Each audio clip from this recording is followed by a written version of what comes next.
যোগাযোগ করবেন, আমি সেটি পরিশোধের ব্যবস্থা করব ইনশাআল্লাহ। একই সাথে উনি জীবিত থাকাকালীন অবস্থায় ওনার কোনো ব্যবহারে, ওনার কোনো কথায় যদি কেউ আঘাত পেয়ে থাকেন, তাহলে মরহুমার পক্ষ থেকে আমি আপনাদের কাছে ক্ষমা প্রার্থী। দোয়া করবেন আল্লাহ তাআলা যাতে ওনাকে বেহেশত দান করেন। আসসালামু আলাইকুম। এই দেশ, এই দেশের মাটি ও মানুষ আমার সব কিছু।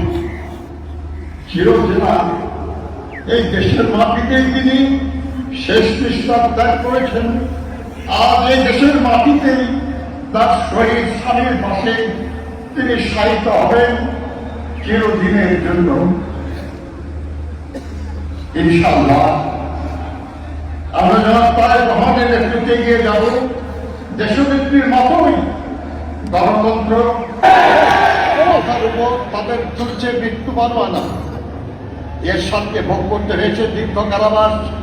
11 সরকারের প্রধান ব্যক্তিরাও সহ 1971 সালের 2রা জুলাই থেকে বিজয় অর্জিত না হওয়া পর্যন্ত পাকিস্তানি বাহিনীর হাতে বন্দী অবস্থায় কাটিয়েছেন। স্বামী স্বাধীনতার ঘোষণা দিয়ে মুক্তিযুদ্ধের সেক্টর এবং ফোর্সেস কমান্ডার হিসেবে দায়িত্ব পালন করেছেন। আর তার ফলস্বরূপ দেশের নেত্রী বেগম খালেদা জিয়া তার 2 শিশুপুত্র সহ ছিলেন পাকিস্তানিদের হাতে বন্দী।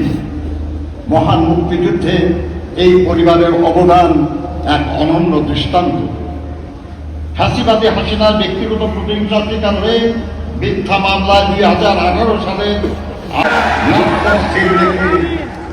মহান আল্লাহ আমাদের সহায় হন।